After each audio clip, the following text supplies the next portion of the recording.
ദാണ്ട കിടക്കണ F-35 വന്ന് താഴത്ത്. ശരി, പ്രശ്നമുണ്ട്, സമ്മതിച്ചു തരൂല. ഞങ്ങളുടെ ഒരു വിമാനം തകർന്നു കഴിഞ്ഞാൽ ഞങ്ങൾക്ക് സമ്മതിച്ചു തരാൻ പറ്റില്ല.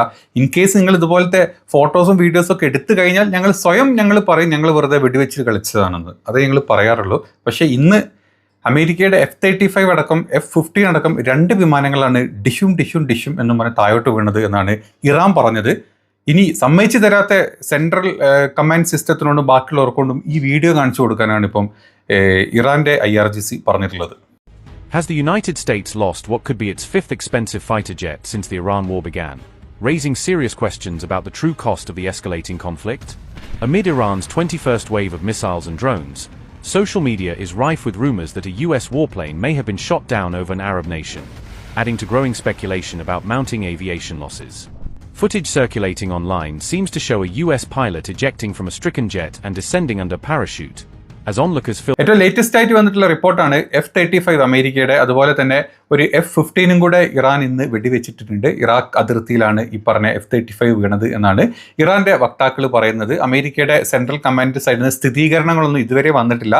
ഇനി വീഡിയോ ഒക്കെ ആൾക്കാർ കണ്ട് പാർട്സുകളൊക്കെ ആൾക്കാർക്ക് കിട്ടിയ സ്ഥിതിക്ക് ചിലപ്പം നമ്മൾ സ്വയം വെടിവെച്ചിട്ടതാണ് എന്നുള്ള ചെറിയൊരു ന്യൂസ് പറയാനുള്ള ഒരു അക്സെപ്റ്റൻസ് അവരുടെ കയ്യിൽ നിന്നുണ്ടാവും. നമുക്കേതായാലും അതിൻ്റെ ന്യൂസിലോട്ട് പോയി കഴിഞ്ഞാൽ ഒരു F-35 വിമാനം 4 അത്യാധുനിക ഡ്രോണുകൾ ഉപയോഗിച്ചിട്ട് ഇറാൻ വെടിവെച്ചിട്ടതായിട്ടാണ് ഇറാൻ്റെ ലഫ്റ്റനന്റ് കേണൽ ഇബ്രാഹിം സുൽഫിക്കർ അവകാശപ്പെട്ടിട്ടുള്ളത്.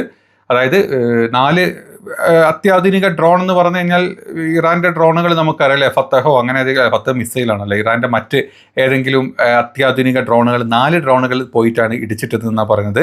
ഇതിനുള്ള തെളിവുകളൊന്നും ഇതുവരെ ആർക്കും എന്താ പറയുക അക്സെപ്റ്റ് ചെയ്തിട്ട് ഇറാൻ്റെ അല്ലെങ്കിൽ ഇസ്രായേലിൻ്റെ സൈഡിൽ നിന്ന് അമേരിക്കയുടെ സൈഡിൽ നിന്ന് അക്സെപ്റ്റ് ചെയ്തിട്ടില്ല. കൂടാതെ തങ്ങളുടെ വിമാനങ്ങൾ തകർക്കപ്പെട്ട വാർത്ത അമേരിക്ക നിഷേധിച്ചിട്ടുണ്ട്. ഞങ്ങൾക്ക് സംഭവിക്കുന്നില്ല, ഞങ്ങൾ അങ്ങനെ വിമാനങ്ങളൊന്നും തള്ളിടാനും അല്ലെങ്കിൽ തകർക്കാനും നിൽക്കാറില്ല, ഞങ്ങൾ സ്വയം വെടിവെച്ചിട്ടത് മാത്രമേ ഞങ്ങൾ അക്സെപ്റ്റ് ചെയ്യുള്ളൂ എന്നാണ് അമേരിക്കയുടെ സൈഡിൽ നിന്നുള്ള ഇത് വന്നിട്ടുള്ളത്. ഏതായാലും ഇസ്രായേലിനും അമേരിക്കയ്ക്കും എതിരെ വരാനിരിക്കുന്ന ആക്രമണങ്ങൾ കൂടുതൽ ശക്തവും വ്യക്തവുമായിട്ട് ഇനി ഇവിടുന്ന് അങ്ങോട്ടുണ്ടാവും എന്നും കൂടെ ഇറാൻ ഇന്ന് മുന്നറിയിപ്പ് കൊടുത്തിട്ടുണ്ട്. ഇറാൻ്റെ 21ാമത്തെ മിസൈൽ പ്രഹരമാണ്. അത് നമ്മൾ ഇന്നലെ പറഞ്ഞപ്പോൾ 17 18 ആയിരുന്നു അല്ലേ. ഇന്നലെ രാത്രി അത് 19 വന്നു, ഇന്ന് രാവിലെ 20 വന്നു. ഇപ്പോൾ ഇന്ന് ഉച്ച കഴിഞ്ഞപ്പോഴേക്കും 21ാമത്തെ മിസൈൽ തരംഗങ്ങളാണ് ഇറാൻ്റെ സൈഡിൽ നിന്ന് പോയിക്കൊണ്ടിരിക്കുന്നത്. ഇതിൻ്റെ അതായത് ഡ്രോൺ മിസൈൽ തരംഗങ്ങൾ, ഒരു അമേരിക്കൻ യുദ്ധവിമാനം ഇതിലാണ് ഇപ്പോൾ ഏറ്റവും ലേറ്റസ്റ്റ് ആയിട്ട് വീണത്. രാജ്യാന്തര എന്താ പറയുക, രാജ്യത്തിന് അറബ് രാജ്യങ്ങളുടെ മുകളിലായിട്ട് വരുന്നതിൻ്റെ വീഡിയോസും കാര്യങ്ങളൊക്കെയാണ് ഇപ്പോൾ പുറത്തോട്ട് വരുന്നത്. ഇറാഖിൻ്റെ ബസ്രയ്ക്ക് സമീപത്താണ് ഈ ഒരു വിമാനം, അതായത് 2 വിമാനങ്ങൾ വിൽക്കുന്നു എന്ന് പറഞ്ഞത്. അതിലൊരു വിമാനം ഈ ഇറാഖിലെ ബസ്രയ്ക്ക് സമീപത്താണ് വീണതായിട്ട് പറയുന്നത്. അതുപോലെ പൈലറ്റ് അതിൽ നിന്ന് ഇജക്റ്റ് ചെയ്തിട്ട് രക്ഷപ്പെടുന്ന ദൃശ്യങ്ങളും ഈ വീഡിയോയിൽ ഭയങ്കര വൈറലായിട്ട് വന്നിട്ടുണ്ട്. ഇപ്പം എന്തായാലും നമ്മൾ ഇത് സമ്മതിച്ച് തരൂല എന്ന് US പറഞ്ഞിട്ടുണ്ട്. സത്യത്തിൽ യഥാർത്ഥത്തിൽ പ്രത്യേകിച്ച് ഇന്നലെ മുതൽ ഈ കൊറംഷെയർ പോലത്തെ ഖൈബർ പോലത്തെ സാധനങ്ങൾ വിട്ട സമയം മുതൽ നമുക്കറിയാം, നമ്മൾ ലൈവ് ഇടയിൽ കട്ടായി പോയതോട്ട് എനിക്കിത് കണ്ടിന്യൂ ചെയ്യാൻ പറ്റിയില്ല. അതായത് ടെൽ അവീവിലും കംപ്ലീറ്റ് ഇസ്രായേലിൻ്റെ അവസ്ഥ വളരെ പരിതാപകരമാണ്. അത് പുറത്തോട്ട് വരുന്നില്ല എന്ന് മാത്രമാണ്. ഇസ്രായേലിൽ 100 കണക്കിന് ആൾക്കാർ ഇതുവരെ മരിച്ചിട്ടുണ്ട് എന്ന് പറയുന്നുണ്ട്. അതുപോലെ തന്നെ ഒരുപാട് ആൾക്കാർക്ക് ഈ സമയം കൊണ്ട് തന്നെ പരിക്കുകളും കാര്യങ്ങളും ആയിട്ട് വല്ലാത്ത അവസ്ഥയിലാണ് ഇസ്രായേൽ. 2-3 ദിവസങ്ങളായിട്ട് ആളുകൾ പുറത്തിറങ്ങാൻ പറ്റാണ്ട് കൂടുതൽ, അതായത് 99% ആളുകളും ബങ്കറിൻ്റെ ഉള്ളിൽ ഒളിച്ചിരിപ്പാട്, ശ്വാസം മുട്ടി തുടങ്ങിയിട്ടുണ്ട്. അങ്ങനെ പല ന്യൂസുകളും പുറത്തോട്ട് വരുന്നുണ്ട്. നമ്മൾ ഇൻ്റർനാഷണൽ മാധ്യമങ്ങളിലൊക്കെ വളരെ ചുരുക്കത്തിലേ ന്യൂസുകൾ കിട്ടുന്നുള്ളൂ. ഈവൻ നെക്സ്റ്റിൽ പോലും ഇത്തരം ന്യൂസുകൾ ഫിൽട്ടർ ചെയ്തിട്ട് പുറത്തോട്ട് വിടുന്നുണ്ട്. ഫീഡുകളിലൊക്കെ ഇത്തരത്തിലുള്ള ന്യൂസുകൾ കംപ്ലീറ്റ്ലി റിമൂവ് ആയി പോകുന്നുണ്ട്. അങ്ങനെ ഒരുപാട് കംപ്ലൈൻറ്റുകൾ മറ്റ് ഇതിൻ്റെ പിന്നിലൂടെ വരുന്നുണ്ട്. അതായത് ഇസ്രായേലിൽ നടക്കുന്ന ഒരു കാര്യങ്ങളും പുറത്തോട്ട് വരാണ്ടിരിക്കാൻ അത്രയും വെൽ പ്രൊട്ടക്റ്റഡ് ആയിട്ടാണ് അവിടുത്തെ ഡാറ്റ മാനേജ്മെൻറ്റ് കാര്യങ്ങൾ ചെയ്യുന്നത്. അതിൻ്റെ ഇടയ്ക്ക് F-35 പോലത്തെ ലോകത്തെ അത്യാധുനിക വിമാനം എന്ന് പറയുന്ന വിമാനങ്ങളൊക്കെ ഈ ഇറാൻ്റെ ഈ 8 ലക്ഷത്തിൻ്റെയും 10 ലക്ഷത്തിൻ്റെയും അല്ലെങ്കിൽ 10,000-ൻ്റെയും 20,000-ൻ്റെയൊക്കെ ഡ്രോണ് പോയിട്ട് പൊട്ടിച്ചിടുക എന്ന് പറഞ്ഞു കഴിഞ്ഞാൽ അത് അമേരിക്കയ്ക്ക് ചിന്തിക്കാൻ കൂടെ പറ്റാത്ത കാര്യങ്ങളാണ്. അതുകൊണ്ട് തന്നെയാണ് ഇത്തരത്തിലുള്ള ന്യൂസുകൾ പുറത്തോട്ട് വരാത്തത്. ഇത് ഏറ്റവും ലേറ്റസ്റ്റ് ആയിട്ട് പുറത്തോട്ട് വന്നിട്ടുള്ള ഒരു ന്യൂസാണ്. ഏതോ ആളുകൾ എടുത്ത് അതിൻ്റെ ചെറിയ ക്ലിപ്പുകളാണ് നമ്മളിപ്പം കണ്ടുകൊണ്ടിരുന്നത്. നമുക്കറിയാം മാർച്ച് 2-ാം തീയതി എന്താ ഉണ്ടായിട്ടുള്ളത്. 3 F-15 ഫ്ലൈറ്റുകളാണ് താഴെ വീണത്. സ്വയം വെടിവെച്ചിട്ടതാണെന്ന് സ്വയം പറയാനല്ലാണ്ട് അതിൻ്റെ അവസ്ഥ അത് വെറും ഒരു മാനുവൽ എററാണെന്ന് നിങ്ങൾക്ക് തോന്നുന്നുണ്ടോ? ആർക്കും തോന്നുന്നില്ല.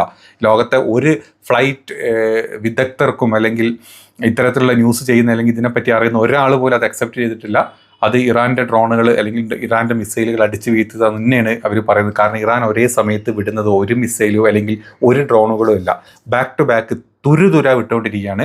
അതുകൊണ്ട് തന്നെ ഒരേ സമയത്ത് തന്നെ പല രീതിയിലുള്ള അറ്റാക്കാണ് ഇവർ കൊടുത്തുകൊണ്ടിരിക്കുന്നത്. പോരാത്തതിന് ഇപ്പം ഖൈബറിലോ അതുപോലെ തന്നെ ഈ കൊറാം ഷെയറിലോ ഒക്കെ ഏകദേശം 1 ടൺ 1000 കിലോ സ്ഫോടക വസ്തുക്കളാണ് നിറച്ചുകൊണ്ട് പോകുന്നവർ. അതിൻ്റെ കൂട്ടത്തിൽ എത്ര മറ്റ് ബോംബുകളുണ്ടാവും, ക്ലസ്റ്റർ ബോംബുകൾ അതിനകത്തുണ്ടാവും. ഇതെല്ലാം കൂടെ പോയിട്ട് പൊട്ടുന്ന സമയത്ത് ഈ 1000 ടൺ വരുന്ന ഈ പൊട്ടുന്ന സ്ഫോടക വസ്തുക്കൾ എന്ന് പറഞ്ഞാൽ പൊട്ടി തെറിച്ചങ്ങോട്ട് പോകും. അതുകൊണ്ടാണ് ഇപ്പം ഇസ്രായേലിലെ ഇതടക്കം നമ്മുടെ എന്താ പറയുക ബങ്ക്യൂറൊക്കെ പൊട്ടിത്തെറിച്ചിട്ടുള്ളത്, ബങ്ക്യൂർ വിമാനത്താവളം പൊട്ടിത്തെറിച്ചിട്ടുള്ളതും ഇസ്രായേലിൻ്റെ പല ഭാഗങ്ങളിൽ ഇത്രയും പ്രശ്നങ്ങൾ വന്നുകൊണ്ടിരിക്കുന്നതും. അപ്പം ചുരുക്കി പറഞ്ഞാൽ ഇന്നലെ രാത്രി മുതൽ വല്ലാത്തൊരവസ്ഥയാണ് ഇസ്രായേലിൽ നടന്നുകൊണ്ടിരിക്കുന്നത്. കംപ്ലീറ്റ്ലി പൊട്ടുന്നുണ്ട്.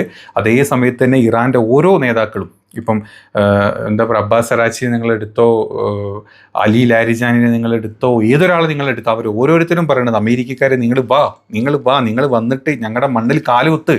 നിങ്ങൾ പണ്ട് ഇന്ദിരാഗാന്ധി പറഞ്ഞ പോലെ നിങ്ങൾ ഇങ്ങോട്ട് വരുമ്പം നിങ്ങൾക്ക് വരികയായിരിക്കും, തിരിച്ചു പോകണോ ഞങ്ങൾ തീരുമാനിക്കും. അതേ നിലപാട് നമ്മൾ ഇന്ദിരാഗാന്ധിയോട് എടുത്തിടുന്നത്. അതുകൊണ്ടാണ് ഇന്ദിരാഗാന്ധി അമേരിക്കക്കാരോട് എന്താ പറയുക, നിങ്ങൾ ഇങ്ങോട്ട് വന്നോ തിരിച്ചു പോകട്ടെ ഞങ്ങൾ തീരുമാനിക്കും അല്ലേ.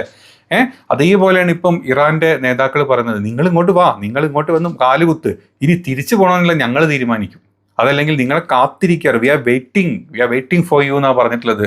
അബ്ബാസ് അറാച്ചി ഇന്നലത്തെ ഒരു CNN കൊടുത്തിട്ടുള്ള ഒരു ക്ലിപ്പിൽ പറഞ്ഞിട്ടുണ്ട്. അത്രയ്ക്ക് കോൺഫിഡൻസ്, അതായത് ഞങ്ങൾ മൊത്തം തകർന്നാലും ഞങ്ങളുടെ അവസാനത്തെ മണ്ണിലെ ഒരു തരി മണ്ണ് പോലും നിങ്ങൾക്കെതിരെ പ്രതിരോധിക്കും, അല്ലെങ്കിൽ നിങ്ങൾക്കെതിരെ ഫൈറ്റ് ചെയ്യും എന്നുള്ള ആ ഒരു നിശ്ചയദാർഢ്യം ഉള്ളിൽ ഒരുപാടുണ്ട് ഇറാനികൾക്ക്. ഇറാൻ്റെ ജനതക്കും ഇറാനിലെ മണ്ണിന് വരെ ആ ലെവലിലാണ് ഇറാൻ്റെ മണ്ണ് മണക്കുന്നത്. അതുകൊണ്ട് തന്നെയാണ് ഇറാനിൽ നടക്കുന്ന കാര്യങ്ങൾ ഇത്ര പുറത്തോട്ട് നമ്മുടെ മാധ്യമങ്ങളടക്കം ബാക്കി മാധ്യമങ്ങൾ പുറത്തു വിട്ടിട്ടും ഇസ്രായേലിൽ നടക്കുന്ന ഒരു കാര്യങ്ങൾ പുറത്തോട്ട് വിടാഞ്ഞിട്ടും ഇതാ ഞങ്ങൾ ജയിച്ചു. ഇന്നലെ ഇസ്രായേൽ പ്രധാനമന്ത്രി വന്നിട്ട് പറഞ്ഞു, എന്താണ് നെതന്യാഹു എന്ന് പറഞ്ഞു, അമേരിക്കയുടെ സപ്പോർട്ട് ഉള്ളതുകൊണ്ട് ഞങ്ങൾ ഏകദേശം കാര്യങ്ങളൊക്കെ സെറ്റായിക്കൊണ്ടിരിക്കുന്നു. ഇപ്പുറത്ത് ട്രംപ് വൈറ്റ് ഹൗസിൽ ഇരുന്ന് പറയും എല്ലാം സക്സസ്, ഞങ്ങൾ ഭയങ്കരമായിട്ട് ബഹുദൂരം മുമ്പോട്ടാണെന്നാണ് പറയുന്നത്. ബഹുദൂരം മുമ്പോട്ടല്ല, പിടിച്ചതും കടിച്ചതും വായിലൊട്ടി അണ്ണാക്കിൽ പൊട്ടിയിരിക്കുന്ന ഒരു അവസ്ഥയാണ് ഇപ്പം ഇസ്രായേലിലെ ബെഞ്ചമിൻ നെതന്യാഹുവിനും അതുപോലെ തന്നെ ട്രംപിൻ്റെ അവസ്ഥ. ഒരു രക്ഷയില്ല. അത്രയും വലിയ കാശ് ഓരോ ദിവസവും 10,000 കോടി വരെ ചെലവിട്ട് മുന്നോട്ട് പോകുന്നൊരവസ്ഥ. ഏതു നേരം യുദ്ധം പോകുന്നതിനനുസരിച്ച് അമേരിക്കയുടെ സാമ്പത്തിക നില താന്നുകൊണ്ട് പോകുന്ന അവസ്ഥ. ഇസ്രായേലിൻ്റെയും അമേരിക്കയുടെയും അല്ലെങ്കിൽ ആവനായിലെ അമ്പ് അല്ലെങ്കിൽ പറഞ്ഞ എല്ലാ സാധനങ്ങളും തീർന്നുകൊണ്ടിരിക്കുന്ന ഒരവസ്ഥ. ഇനി ലോഡ് ചെയ്തുകൊണ്ടിരിക്കേ പറ്റുള്ളൂ, വേറെ ഒരു രക്ഷയില്ല. കൊണ്ടുവന്നൊക്കെ ഏകദേശം തീരുമാനമാക്കിയിട്ടുണ്ട്. എന്നിട്ടും ഇതൊക്കെ നടന്നിട്ട് ഇത്രയും ആളുകൾ മരണപ്പെട്ടിട്ടും പിടിച്ചു നിൽക്കുന്ന ഇറാൻ ഉണ്ടല്ലോ.